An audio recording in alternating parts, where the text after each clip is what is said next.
Welcome back, John and Matt. Thanks, Sharon. Thanks so much for all that you guys are sharing with our listeners here, and we're just really grateful for the time that you've given us. I wanted to get right into the do's and don'ts, right? For those of you who don't know what that means, do is a directed energy weapon, and it's basically out there as this ammunition. This laser technology that doesn't require any ammunition, that can be shot from the skies.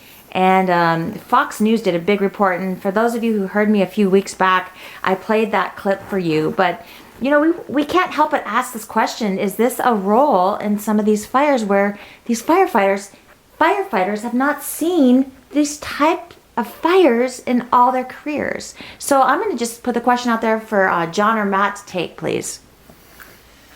Well, I'll start by saying a year ago, after the Tubbs fire, John and I started scratching our heads and doing research, and what could have caused this? What happened? And we both started coming up with the same theories, potential theories, and absence of any other explanation. Because we could not come up with any other explanation, we started looking into directed energy weapons, and it's like, oh my God, this could actually explain it if this was actually what was going on. Number of fires, rate of spread, et cetera, et cetera. And the way the fires burn. So we've been talking to you, and we've mentioned the word microwave. We've been talking to you of how these things that are metal and attached to metal burn completely, and how things are plastic, standalone plastic, whether it be garbage cans or play structures, seem to be fine. And it just seemed similar to what you'd see if you stuck those in a microwave oven. Wow. And then you start reading about directed energy weapons, and it's like, oh my God, is this, I mean, and I'd love somebody to explain another way, another theory, another method that would explain these anomalies that we've seen. And I hope this is not the case, but that makes the most sense for me at this point. It makes the most sense of what's going on. When I think of directed energy weapons, I think of lasers, laser technology. And the evidence is out there for anybody that wants to look, anybody that thinks this is a bunch of hocus pocus, that these things don't exist. The evidence is all over the internet. These companies give these elaborate presentations for their stockholders and show off their wares. And this is a laser weapon that we mounted to the nose of this airplane. I mean, the evidence is out there. So there's virtually no argument that they exist. Yeah, it exists. The military has it. It can be done from satellites, from drones, from airplanes, from helicopters, or it actually can be ground-based. So that it all exists, and it's pinpoint accurate. It's pinpoint accuracy. They can with laser technologies, and the difference between laser and microwave is just the frequency. It's all the same. It's all frequencies, and it's just a different frequency on the electromagnetic spectrum. That's all it is. So okay, so yeah, I don't know that all that much about directed energy weapons, but I know that what I've seen generally appears to be kind of like a laser, but it appears that there's what, for lack of better words to use, a palette of technologies that are available, and it might just be different frequency ranges that they're using. But I was able to find pretty clear and compelling evidence during the Tubbs fire that with pinpoint accuracy, like Matt pointed out, that those houses were decimated by what looked to be laser technology. But there's differences between that fire and the Paradise Fire. The Paradise Fire, we were able to see wood stoves, refrigerators, washers and dryers. None of that was left after the Tubbs fire. So it just appeared to be and feel a little bit different. a little not it was total devastation, but the shells were still there. The shell of the refrigerator was there. The shell of the stove. The shells were still there on this fire. Everything was destroyed, but the shells were there. In the Tubbs fire, there were a lot of foundations where there were no shells of anything. It was just total devastation. So, Wow. Yeah, and then you get back to, he mentioned something earlier with the directed energy weapons. You get back to quote unquote chemtrails, and chemtrails is a slang term. It's actually not a scientific term. But you've got stratospheric aerosol injection, which is a true term. You can look it up. That is going on. Geoengineering, solar radiation management, and the military has it's on record a lot of the stuff that they have sprayed over the years. And looking into directed energy weapons, when you look at how it interacts with different particulate, if it is directed energy weapons, and we were told by witnesses that there was heavy spraying for several days prior to the fire, then I believe it works synergistically with what they're spraying. And I know they're affected, the weaponry is affected by the particulate matter, how much is in the air and how wide a pattern depending on the different type of directed energy weapon. And this is all sourceable information on the internet. Yes. So We talked about the destruction of the tree roots and the stumps and down low, close to the ground. Yes. That would probably be the heaviest concentration of metals that the tree had actually uptaken. Wow. So- Metals like such as aluminum and aluminum oxide. aluminum oxide, which are So- highly flammable. Is that correct? Yes, I absolutely would probably kill somebody in a debate, not literally kill them. Yeah. But On the I would- record. I would probably be able to just debate and back them all the way into a corner unless they're willing to come out and have an honest discussion about the role of geoengineering and chemtrails. If that is not part of the discussion, I don't care what fire it is in California or anywhere else, if that is not included in the discussion, then they're not telling the truth. And that goes into, weather management, climate management. That is actual a real thing. I mean, they've been managing the weather for a long time, and that's one of their. They have NexRad, they have HARP, and then the spraying that they're doing, so they're able And to atmospheric, move the jet stream where they want. They've had different operations starting in the Vietnam War. Operation Popeye, where they flooded out the Ho Chi Minh Trail. We never hear any talk about using the weather as a control mechanism for any of these fires. To extinguish the By fires. design, they don't want people thinking that they have the control that they actually have, but they absolutely have control over the weather. They are controlling the weather. They can make it rain, make it not rain. They've weaponized the weather. They can make Right. hurricanes, they can steer them. Right. And so for those of you who are not familiar with this, please Google or what's another one besides Google? I heard that's not a good one to use anymore. Internet search. Yeah, do internet search, right? Of HARP, H-A. HAARP. Yes. Highly active Aurora High- Research yeah. Aurora Research Program. High altitude. No, Aurora. active. I think it's highly active or high. I'm pretty Yeah, sure it's highly the active Aurora Research Yep. Program. And you're totally right. This is all patented. Absolutely. Oh, yeah. Everything Absolutely. they were supposed to use it for good. Like we can bring rain to those who need it, right? Droughts and The first, you can look up geoengineeringwatch.org has a whole on the top of their page. They have it says patents. You can go look up those, and those are all documented government documented patents. First one I think starting in 1891 for modifying the weather. wow. So they've been doing it for a long time. Right, and there were reports out. I read through the mainstream media that people in that area, in Paradise area, were complaining this white film that they would find Yeah. on their vehicles and things. Yes. And then there was also pictures that surfaced, and we have testimonies of people who saw blue lights before. Yes, and we've seen photos of blue lights, and that would. That was, the ones that Jamie had on the trees. Yeah, and that, whatnot. that would go along, with some sort of laser or microwave weapon. So, Right. it's just speculation, but speculation on what else could it be? Right. What else could it be? And when you have evidence of blue lights, same thing. There was some photo evidence during the Tubbs fire, same thing. Interesting. And so as we connect the dots, we're seeing that smart meters, grounding, lasers, no forest really burning at the canopy level. I guess is the canopy Well, or the again, umbrella. there's differences in it. Differences, It anomalies. depended where we were Yeah, looking. yeah.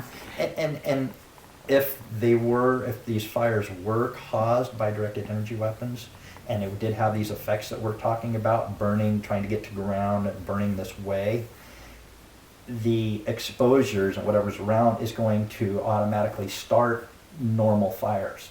If Aha. that makes sense. That does So make you sense. probably never have just a directed energy weapon fire without it causing a normal fire. So you're going to see signs of both, if that makes any sense. It makes perfect sense. That one would trigger kind of this Exactly. natural way that you would get a fire. Exactly. So it's convoluted. It's not Yeah. going to be completely So, pointing. I mean, when I looked at a lot of the photos and walking up there and seeing, a lot of the vegetation actually resisted burning. It looked like it wasn't the perfect conditions. It Interesting. resisted burning, where structures did not resist burning. They burned completely. Interesting. So. And what did you find? Have you heard the narrative that, well, the trees were just full of water, and so they didn't burn like a normal tree would burn in a forest fire? Have you ever found that in a forest fire, fighting fires? Well, then we shouldn't have had a forest fire. And that's my whole point. They resisted burning. I agree. The trees resisted burning. It's almost as if the forest was the cover. The trees resisted burning. I did notice the trees resist burning, except at the base where they were burned, created craters in the ground. Right. There were some areas in that canyon where they had normal fire. So I think different areas they burned because of the conditions and the winds and the fuel moisture. I think that, had pretty good fire going through, but a lot of other areas where, maybe a north slope where it's a little wetter, greener vegetation, it seemed to resist burning. Could we go back to just the idea of how you talked about in the fire in Santa Rosa, you said that the winds blew from west to east, right? The winds during the Tubbs fire were Tubbs fire. basically They were from the north, basically. Okay, from the north. And maybe northeast. Right. Northeast were burning southwest. Got it. And then what about the fire in Paradise? Did you remember what they had So that burned from the north, and it burned south. I would say southwest. So from the northeast to the southwest. And is that usual? Well, the north and easterly winds, like the Santa Ana winds, easterly winds, those are the worst because they're coming from the land, not from the ocean. Gotcha. Coming from the east, so they're the driest. They're Yeah. the most dangerous. Got it. Called the Satan winds, Santa Ana. Santa Ana winds. And so for this, I was just wondering if we could talk about that briefly, but it sounds like, because I've heard different reports that the winds that were blowing that day, well, some said there were no winds. Then some said, yeah, there were winds. And then, you talked about the cars flipping upside down, that being an anomaly about some kind of fire NATO. I've heard that term being used. And so I did not see any of that on this one. Okay. Like I said, I saw less destruction on this one. I didn't personally witness the car fire, but I saw a lot of photo evidence of vehicles moved and flipped upside down on car fire, as well as the Tubbs fire. I did not see that on this one. I see. But just strange cars, like you had said, completely the burned rate of up. spread, I've heard different things about the rate of spread on this fire, the Paradise fire, and it seemed incredible, like very fast. yeah, very But they fast. said 80 football fields a minute. Is that? Something like that is Yeah, what I heard. so, incredibly fast, yeah. What would cause a fire to move that fast? Have you ever seen a fire move that fast? So, if it's a That's a good typical question. normal wind caused by nature, it's the wind is the big factor. The wind Okay. is always the biggest factor in how a fire's gonna react. Wind Okay. and terrain. Okay. But, yeah, burn fastest upslope, uphill, south slope, where it's drier, Uh-huh. uphill. But if there's some sort of other technology being used, then I have no idea. All bets are off at that Yeah. point. Interesting. Okay. There appears to be, with the evidence of causing us to suspect these technologies being used to intentionally start these fires, which I would remind everybody that if people are intentionally starting these fires, they are guilty of genocide. Period, the end. But it appears with these technologies that there is some correlation to it causing its own local wind pattern. And that was evident with the Tubbs fire down through the Napa Valley. The people were reporting these crazy winds, and people were even reporting it quite a distance away from there. There was I saw some reports where people felt it in San Francisco. And typically fires do create their own weather. They create their own wind and create their own weather. And We're so- talking at the start, though. At the start. Yeah. So, but I mean, just typically natural fires throughout our career, we know that they create their own weather to a certain extent. And now if you're enhancing them, or if they're being weaponized through technology, then it would just only make sense that everything would be enhanced. The winds, everything else would just be a much greater based on, the heat and whatever else. Interesting. Smart winds, right? These winds that would be so smart, winds, smart fires, smart meters. right?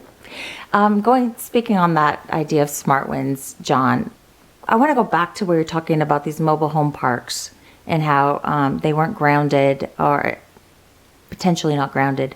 But yet I've seen some of these photographs that have surfaced where these trees aren't even touched. But yet this whole mobile home park is completely, That was our experience with the Tubbs fire. okay. Is that number one, Coffee Park in Santa Rosa is not wildland. That's number one. It's flat and it's not wildland. Number two is the only thing that got destroyed was the homes, and the trees right next to them were fine. They were still green. So this one in Paradise is a little bit different because the trees seem to have had a greater role in the fire. Wouldn't you say that? Yeah, so the trees, I mean, there was less, I mean, there was total devastation, but like I said, the shells of different things in the houses were still there, so it wasn't down to nothing like it was in Santa Rosa. Interesting. But the canopy was still fully intact in most places, it appeared, at least around the structures and the subdivisions that we visited. The canopy was intact, and so something created this incredible amount of heat at all these houses and subdivisions. That wasn't enough, but it wouldn't get the crown going, wouldn't get the canopy going. Right. I want to switch gears here because this is really dear to my heart. I went up with Jamie, as a lot of my listeners know, and we were just really concerned about the victims and how could that many people get out, because we were hearing conflicting stories from some of the first people who got out, from some of the tow truck drivers who went in after the fire had happened. And, I want to understand more about where are they, if you guys can even give us any kind of theory. Wouldn't we all like to know that? Yeah. We believe that the total population in Paradise and around Paradise is somewhere in the neighborhood of 50,000. And that Paradise is a town limit, so it's marked. The town limits are marked, and it says 27,000. We believe, based on the witness testimony, that there has been a significant buildup over the last 15 or 20 years up there. increasing and increasing and increasing and increasing. So we're looking at numbers probably more like 50,000. And what happens in a disaster like that is that if people wait too long to get out, the roadways turn into parking lots. There's just too much traffic congestion. And this fire sounded like it just happened so fast that people left as soon as they knew there was danger. It seemed like they left. Well, we talked about the alert system. If they had been alerted to do a mandatory evacuation, maybe more people would have gotten out. But so, do we remember how many residences were destroyed? I think they said like 16,000 possibly, roughly. Because it just seemed odd to me when we went up there the first day that the low number of victims that seemed to be that stuck out to me that as seemed well. odd, and I haven't really followed this like others. I haven't really paid attention. It's more focused on the fires and the evidence of the burning and how did it burn, and so I don't know, but it did stick out to me as, God, it seemed like there'd be more people needing help. And when we went to the shelter, there weren't that many people. There weren't very many people. I'm like, where is it? Are these all second homes for people? Or are these all, so where is it? So I don't know. I can't answer any more than that. It's hard to say. It's really hard to say. But based on the testimony from the tow drivers and what I saw of the evidence immediately after the fire blew through there, I believe that many people lost their lives inside their cars, that they were literally just torched alive. And can I prove that? Well, all the evidence has already been removed. And those cars along the roadway that we see the pictures of where it looks like they pushed them off the shoulder of the road, those have all been removed already. So the cars that Matt and I were looking at up there were, personal vehicles that were not on the highway.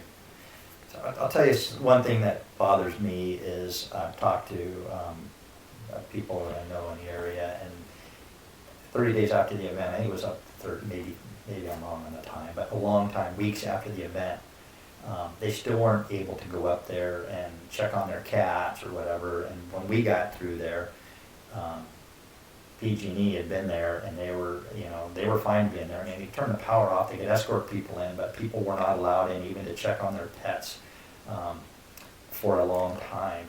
And so that bothered me. While you had crews of hundreds of PG&E crews in there, cutting trees, putting in power lines, while the residents, the property owners, weren't allowed to go in and check on their animals or their cats or whatever. So that stuck out as it seemed just like a lack of respect for the property owners. Yeah, I want to talk about that too. We went up there and we saw, these horses and these dogs that did survive, and they were just kind of roaming up there and really hungry. I felt like they were hungry. We were like throwing them chips, and I hope I don't get in trouble for saying that on air. But that is disturbing to me that, you had PG&E up there. You had all these things, this debris being taken away. Yes. Like, oh, we're rebuilding, we're starting over. And it sounds a lot like 9/11. It does. And they went right in and just... And I think the other thing that was so startling for me is the human resource and equipment resource allocation to that fire just seemed so much greater than any sort of aid or help that went out to the victims. Yeah. It was exponentially greater.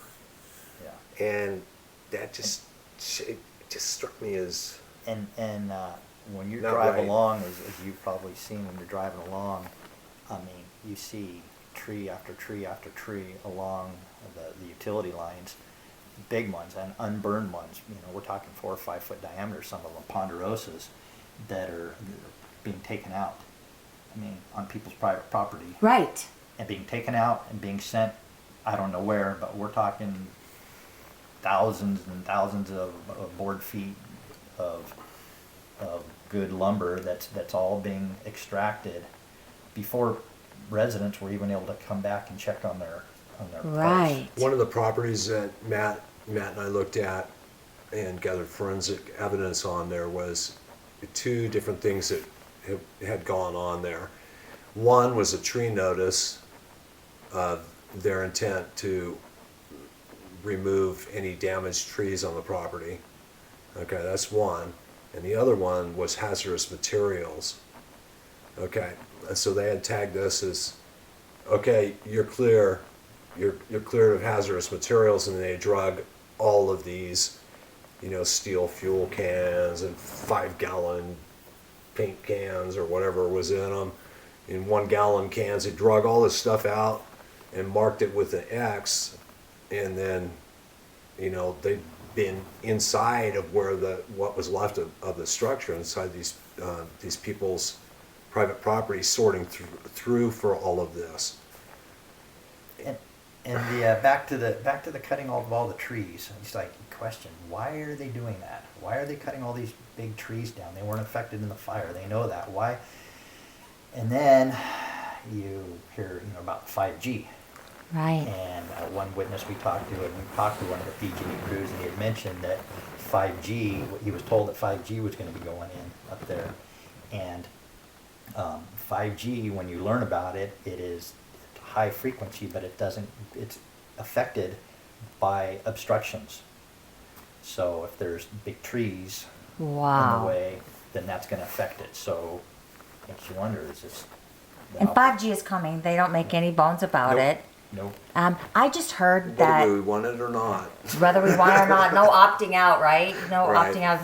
We can opt out of the smart meter, but 5G.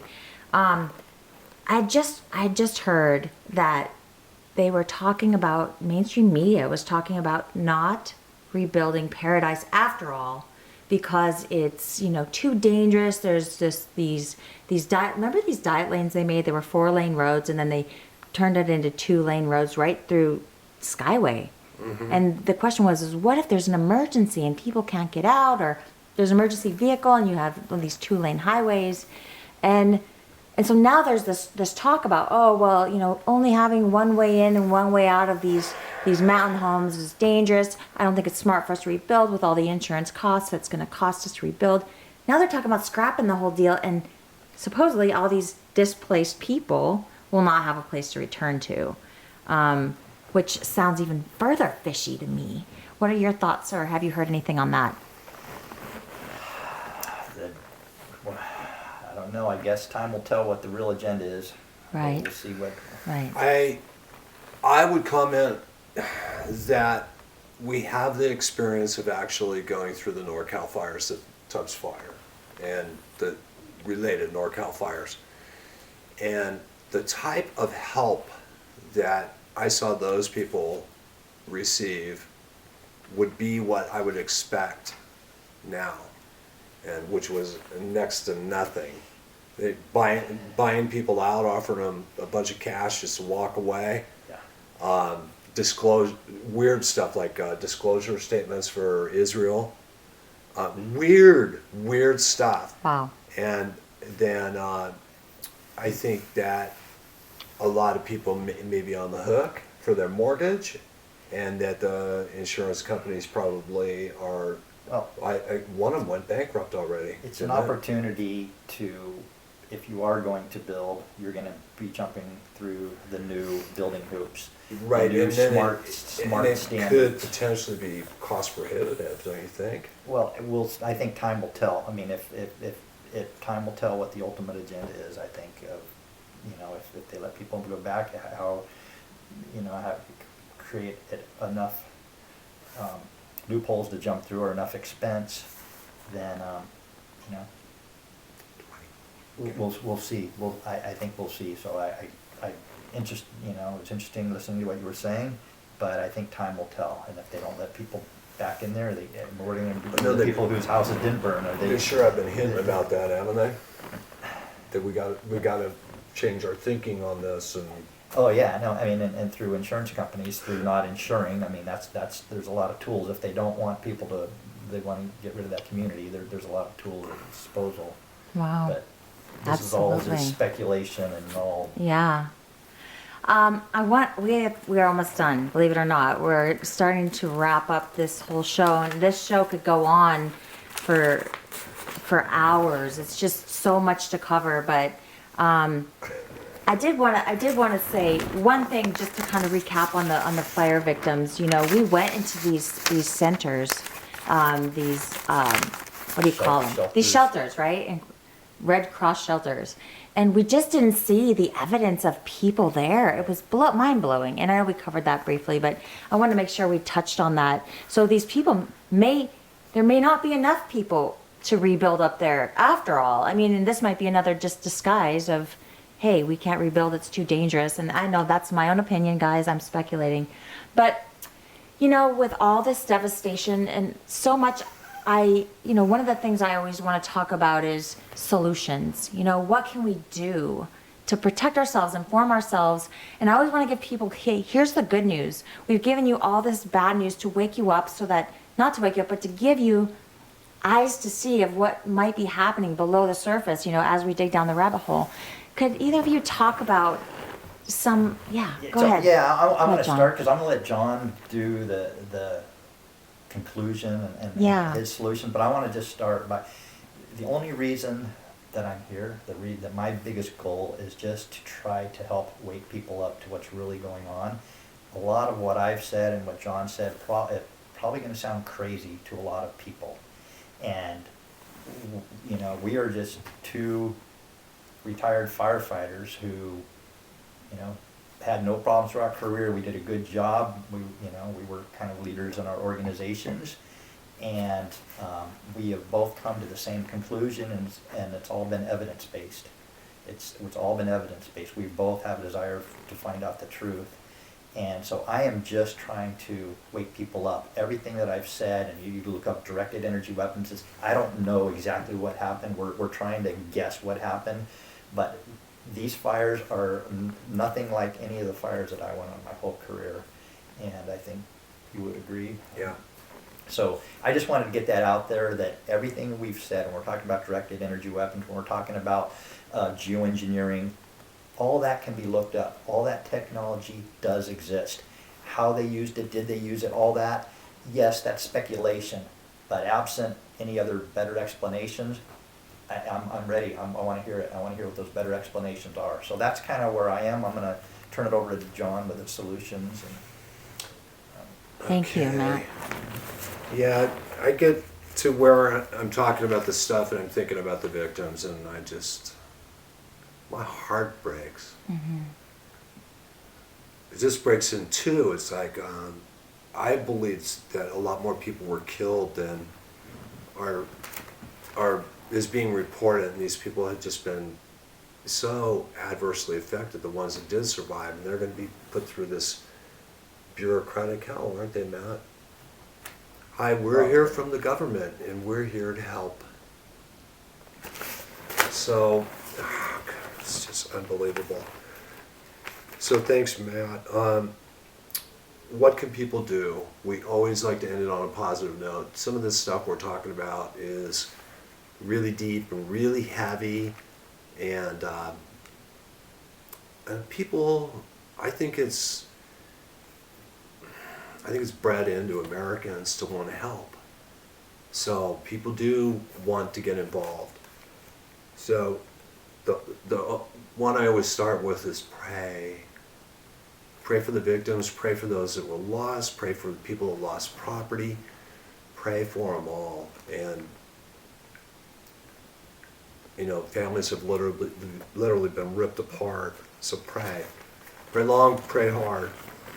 And for the people that did survive this fire, and I would give the same advice to the Southern California fire victims: network. Develop networks. Start to figure out where your peeps are, your neighbors, your co-workers. Start to figure and build lists. And those groups I would highly recommend. Obviously they would take some leadership to set up, but make them so they're more of a leaderless group. Can you agree on that, Matt?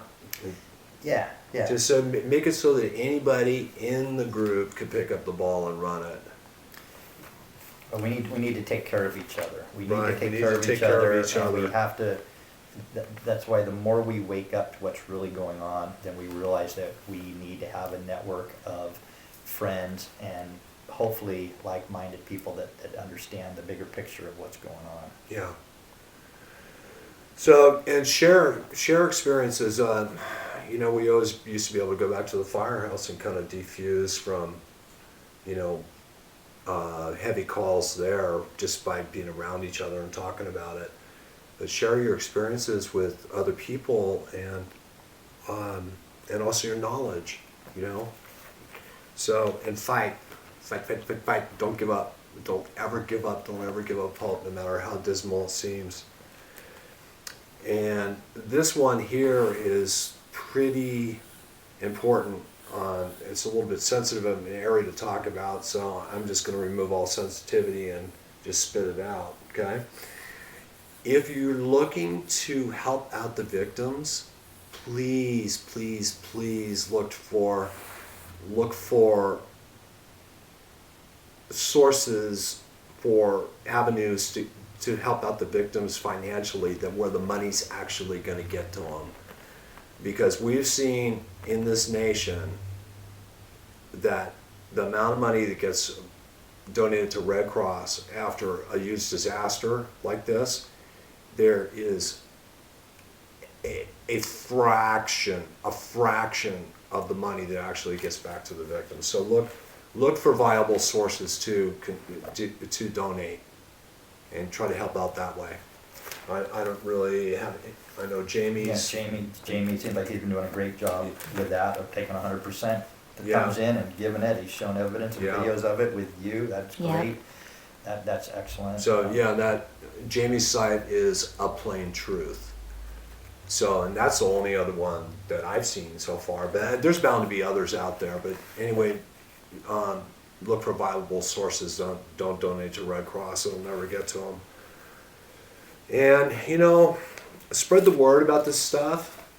Well, Spread the word. And do your own research. Please don't believe us. Don't take our word for any of this. We are coming up with our best guess, our best conclusions based on our research. Do your own research. Things are not normal. They're not, as the narrative that's being put out there by mainstream is not the truth. So please, please, please do your research in all areas. It'll mean a lot more. Yeah. It'll mean a lot more to you if you do your own research. Obviously, I don't do any research at all. You just can see one of my bookshelves over the back of me. Do you have any other questions for us? Yeah, so I wanted to just, not really any more questions, just thank you guys so much for being a beacon of light out in this world that's dark. You know, because we can all get distracted by things of just normal everyday life that we don't have the time to kind of look into here, look into there. And so it's people like you who are shedding this light for others, really. And even though it may fall on deaf ears, just know that we're seed planters and that we're trying to help as many people as we can get the word out there. So I just want to thank you guys so much for what you've done. And I know I went on one of these excursions. I didn't get to go inside Paradise, but you know, you were there.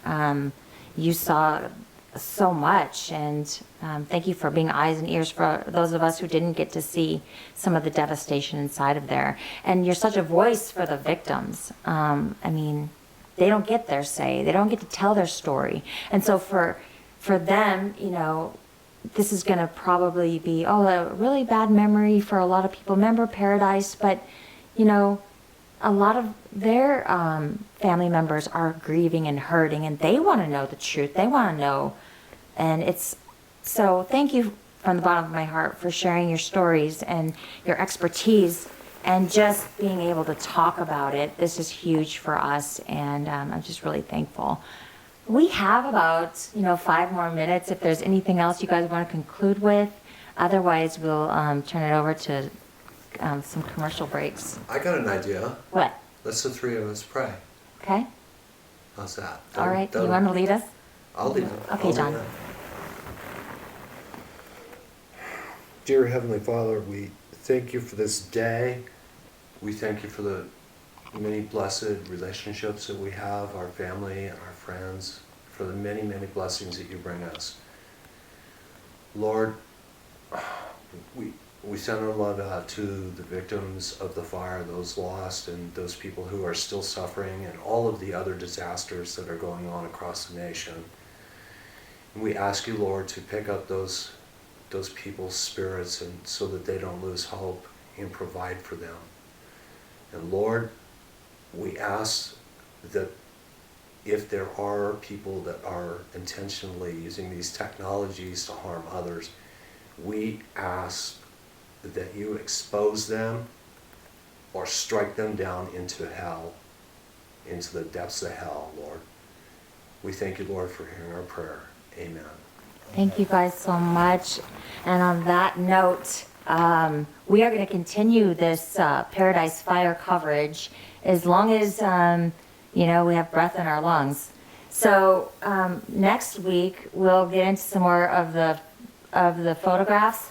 I'm going to be compiling together a YouTube of this interview, as well as overlaying a lot of the photographs talked about during this presentation. And so definitely stay tuned, guys. You're listening to FERlive.com, Down the Rabbit Hole with Shelley Lewis. I'll see you guys next week, virtually, of course, and we will talk more and more about hot topics such as the Paradise Fires and the directed energy weapons and smart meters, and how we can actually get more informed, as well as 5G. That's coming, all right? So I know I said, 5G, what can we do? I want to give you guys some serious answers to that and some solutions. And so, John, Lord, and Matt, thank you guys so much again for coming on our show. Thanks so for the much for opportunity, having Shelley. us. Yeah, Thanks you for the guys. opportunity. Thank you guys so much. All right, see you guys later. Bye.